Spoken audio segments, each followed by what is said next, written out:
Manel Kape wasted no time on this night for UFC Fight Night in Vegas. He defeats Brandon Royval in just 3 minutes and 18 seconds via TKO. Kape is now tied for the most career knockouts in the flyweight division with 5, and he's won each of his last 3 fights, all via knockout. With that, we bring in CBS Sports combat analyst Brian Campbell in BC. Some people talk a lot of junk, but they don't back it up. Kape said before the fight he was going to prove he was the man, and he did just that, a knockout in the first round.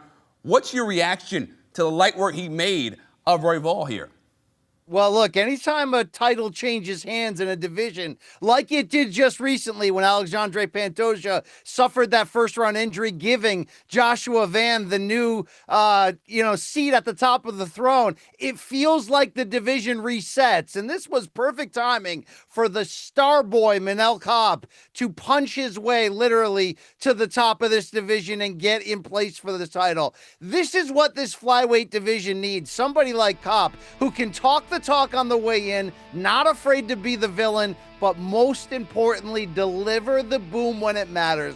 He has legitimate, true knockout power. He's shown that throughout his run in UFC. Remember, he lost his first 2 UFC fights, but has been almost lights out from then on. 5 knockouts and 7 total wins, 3 in the first round. So what's my reaction? Boom. We've reset this division. We've got new rivalries to talk about, and Kape didn't waste any time getting rid of Royval and then instantly calling out the new champion, Joshua Van. Right. He said, he looked into the camera, right, with a direct challenge to Joshua Van saying, listen, I'm here, baby. Your daddy. Your daddy's going to take your diapers alive. So what do you foresee if this matchup does happen between Joshua Van and Manel Kape? Because I expect it to be very entertaining.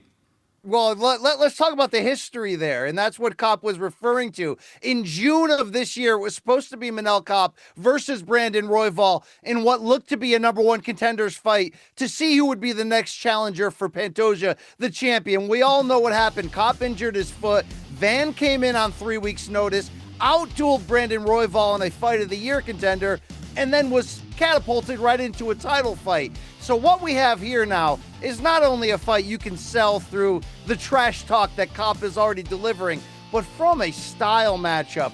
This is an incredible fight. Kape is so athletic, so powerful, and as we sort of alluded to, just nasty in the way he carries himself. And on the flip side, the 24-year-old Van, the second youngest champion in UFC history, has quickly made a name for himself because he's got a great chin, he's got a knockout punch, and he's willing to go through heck to get it done. This is a mouth-watering matchup to behold. It's taken Kape a while to get here, like I mentioned. He's had some injuries, some controversies along the way, but he proved tonight against Brandon Royval in which he did things much quicker, much more efficiently than what Van was able to do back in June, that we have a real title fight coming up, probably in the first quarter of 2026. The flyweights like to stay active, and if you're Joshua Van, the champion, you won that belt because of an injury, you still have a lot to prove. I wonder if the odds makers, some of them might be favoring Kape coming into this matchup because he looks that good right now. Yeah, no doubt about that. Now, this is a huge moment for the UFC, right? One of the many great storylines that we've seen in 2025. What's your biggest takeaway, though, from UFC in 2025? Mostly, Chris, that no title reign is safe. It doesn't matter which legend is atop a certain division or how many wins in a row, like Merab Dvalishvili's recent 14-fight win streak, all the way to where we were calling him the GOAT. What happened next? He lost that bantamweight title in a rematch with Petr Yan earlier this month. When you look at the UFC right now, the longest reigning champion is women's flyweight queen Valentina Shevchenko, who's on her second reign and only has 2 title defenses at the moment. That shows the constant turnover right now, that so many new fighters are coming in. Think Joshua Van, just 24 years old, and showing and proving to be complete fighters, title threats right away. It's really hard to do what certain fighters like right now Islam Makhachev, who had tied Anderson Silva for the longest win streak consecutively in UFC history with 16.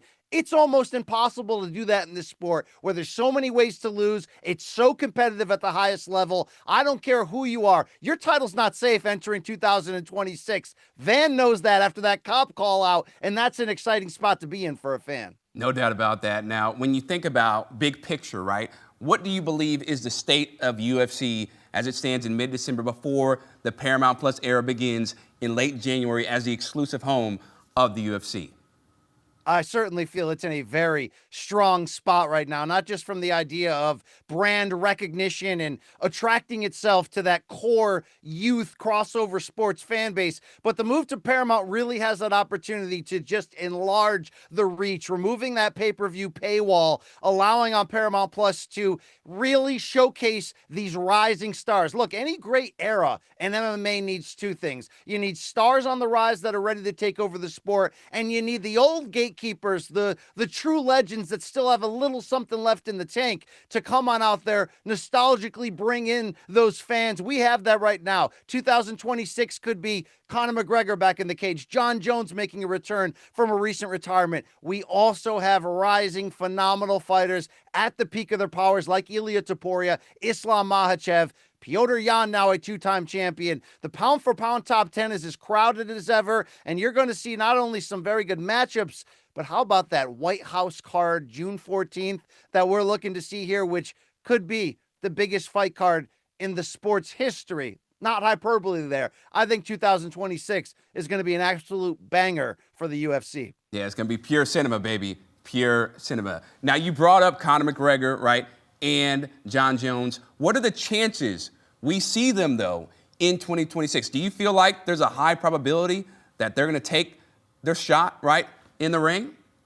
Yeah, I think we'll see both of them back in the octagon this year, which wasn't necessarily an automatic in recent years as these aging stars have had a lot going on outside the cage. But for Conor McGregor, he's back in training. There's a lot of talk that we could see him on that June White House card. Could it be in the main event? Not sure. Could it be Michael Chandler, the long-rumored opponent? We'll have to wait and see. The only question for John Jones will be, what card does he come back on? He wants to fight on the White House card. He said that's the reason he came out of retirement. He wants Alex Poatan Pereira, the light heavyweight champion who's set to move up to heavyweight. That could be an absolutely historic, as you're saying, cinematic type fight. Will that be on the South Lawn in June? Will it be headlining a card in Las Vegas for International Fight Week? We're going to have to wait and see. But it's always an exciting time, and it does remind me a bit of the last big boom, 2015, 2016 in the UFC, where, yes, you had Conor McGregor at that time carrying the flag, John Jones as well, but you also still had Ronda Rousey coming back for one more. You had a lot of those lingering big names still around. GSP came back for one more. We got that set up this coming into this new year. Let's see the best fight the best and see what happens. The Octagon surely to be jumping January 24th, the first UFC card on Paramount Plus. Ryan Campbell, always appreciate the insight, brother. So it all begins January 24th. First ever UFC card on Paramount Plus. Justin Gaethje and Paddy Pimblett will square off in the main event, and it's going to be Amanda Nunes against Kayla Harrison in the co-main. Also on the card, Sugar Sean O'Malley fighting for the first time since UFC 316 this past June. You do not want to miss it, baby.